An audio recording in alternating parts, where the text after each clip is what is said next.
చిన్న పిల్లల్లో ఎక్కువగా ఎముకలు, కీళ్ళ కష్టాలుంటాయి. వాటికి ఎన్నో కారణాలుంటాయి. ఒకటి malnutrition, proper balanced diet లేకపోవడం.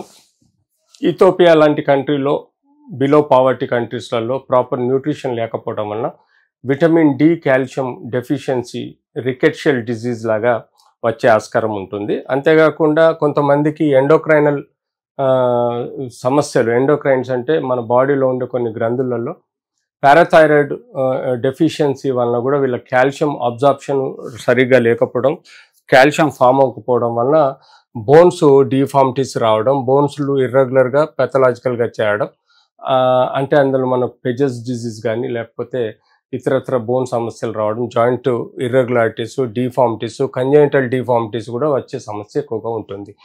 సో ఇందులో brittle bone diseases like bones ఇర్రెగ్యులర్గా ఉండడం ఇందులో చూస్తాం మనం ఎక్కువగా. ఎదుగుదలతో కొంత డిఫెక్ట్ రావచ్చు చైల్డ్ నుంచి టీనేజర్. అలాగే మెటబాలిక్ డిజార్డర్స్, మనం మెటబాలిక్ డిజార్డర్స్లో లివర్లో అయ్యే మెటబాలిక్ యాక్టివిటీ డిరైల్మెంట్ వలన కూడా మనకు కంజెనిటల్ డిఫార్మిటీస్ అంటే బోన్స్ ఫామ్ అవ్వకపోవడం, బోన్స్ ఇర్రెగ్యులర్గా ఉండడం, బోన్స్ డిఫార్మిటీతో ఉండడం, బోన్స్ అక్కడక్కడ సింపుల్గా బ్రేకేజ్ అవ్వడం లాంటి సమస్యలు కూడా మనం మెటబాలిక్ డిజీజెస్లో చూడగలుగుతాం. ఇందులో మనం ఎక్కువగా పిల్లలలో ఈ విటమిన్ డి డెఫిషియన్సీ అనేది మోస్ట్ కామన్. రికెట్షియా డిజీజెస్లో మోకాలు ఇలా వంగిపోవడం, మోకాలు కొనలు తేలిపోవడం. సో ఈ ఒక విటమిన్ డి కాల్షియం టెస్ట్ చేస్తే విటమిన్ డి 15, 10 లోపల ఉండడం, కాల్షియం బిలో 8 ఉండడం.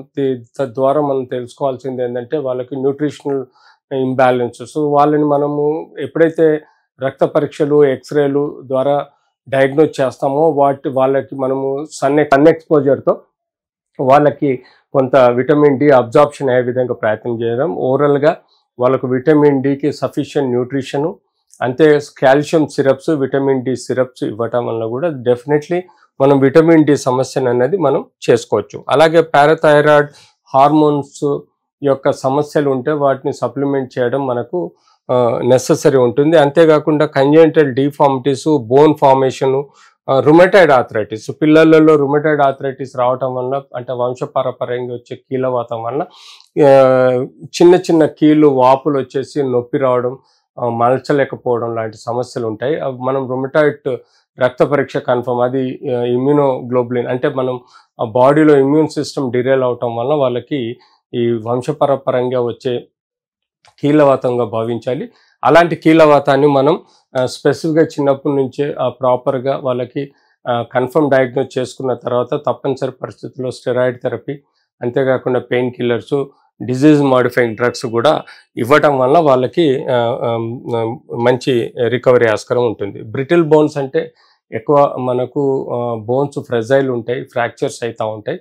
సో చిన్నపిల్లల్లో అలాంటి సమస్య ఉన్నప్పుడు తప్పనిసరి పరిస్థితుల్లో వాటిని రీసెట్ చేయడము, దానికి సపోర్టివ్ సర్జరీ చేసి ఇంప్లాంట్ తోటి సరైన పద్ధతిలో కాలు ఎముకని నిలబెట్టడం, గ్రోయింగ్ ఎండ్స్ను డ్యామేజ్ కాకుండా ప్రొటెక్ట్ చేయడం చూసుకోవాలి. చిన్నపిల్లల్లో మనం ఇంజురీస్ వలన బోన్ ఫ్రాక్చర్స్ కామన్గా అయ్యేది మనకు పిల్లలలో ఎల్బోలో బోన్ ఫ్రాక్చర్ ఎక్కువగా అవుతుంది. అలాంటి బోన్ ఫ్రాక్చర్ అన్డిస్ప్లేస్డ్ అయితే ప్లాస్టర్ ద్వారా, డిస్ప్లేస్డ్ అయితే క్లోజ్డ్ సర్జరీ ద్వారా కేవైర్ వేయటం వలన మనకు రికవరీ ఉంటుంది. యూజువల్గా చిన్నపిల్లల్లో బ్రిటిల్ బోన్స్ వలన థై ఫ్రాక్చర్స్, డెలివరీ చేసేటప్పుడు థై ఫ్రాక్చర్, ఎప్పుడైతే థై పట్టుకొని లాగుతారో థై ఫ్రాక్చర్ అయ్యే ఆస్కారం ఉంటుంది.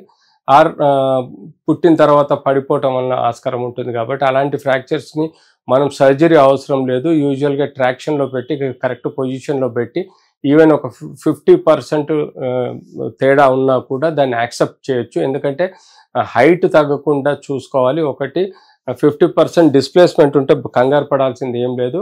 ఆ 50% బోన్ ఫార్మేషన్ అయిన తర్వాత రీమోడల్ అయ్యి బోన్ సరిగ్గా అతుకుంటుంది. కాబట్టి చిన్నపిల్లల్లో స్పెసిఫిక్గా బిలో 8-10 ఇయర్స్ లోపల పిల్లలకి వీలైనంత వరకు ఫ్రాక్చర్స్ను సెట్ చేసి ట్రాక్షన్ ద్వారా కానీ స్ప్రింట్ ద్వారా సరిచేయొచ్చు. లేకపోతే బాగా డిస్ప్లేస్మెంట్ ఉండి షార్టనింగ్ ఉంటే తప్పని పరిస్థితుల్లో దాన్ని సర్జరీ చేసి కేవైర్ వేయడం కానీ, లేకపోతే ఇంట్రామెడ్యులర్ నెయిల్స్ వేయడం కానీ, లేకపోతే ప్లేట్ కానీ వేసి దానికి సరైన పొజిషన్లో పెట్టడం వలన పేరెంట్స్కి టెన్షన్ ఉండదు. తద్వారా మనం సరైన పద్ధతిలో ట్రీట్ చేయొచ్చు. సో ఒకటి ఫ్రాక్చర్స్ విషయంలో చూసుకోవాలి. రెండోది రికెట్షియా డిజీజ్ ఒకటి చూడాలి. కంజెనిటల్ డిఫార్మిటీస్ ఎలా ఉన్నాయి, వెన్నుపూసలో ఎలాంటి కంజెనిటల్ డిజార్డర్స్ ఉన్నాయి, హైడ్రోసిఫాలిస్తో పాటు వాళ్ళకి వెన్నుపూసలో కొన్ని సమస్యలు వస్తుంటాయి. వాటిని మనం ట్రీట్ చేయాల్సిన అవసరం ఉంది. అలాగే గ్రోయింగ్ బోన్స్, మనకు బోన్కి అప్పర్ ఎండ్ లోవర్ ఎండ్ ఈ ఏరియాలలో మనకు బోన్ గ్రోత్ అవుతూ ఉంటుంది. సో ఎక్కడైనా ఏదైనా ఇంజురీస్ అయినా కానీ లేదా డిజీజ్ రావటం వలన కానీ ఆ బోన్ గ్రోత్ అనేది ఆగిపోయే ఆస్కారం ఉంటుంది. కాబట్టి దాన్ని డయాగ్నోస్ చేసుకొని పర్టికులర్గా డయాగ్నోసిస్ ప్రకారం ట్రీట్ చేయాల్సిన అవసరం ఉంది.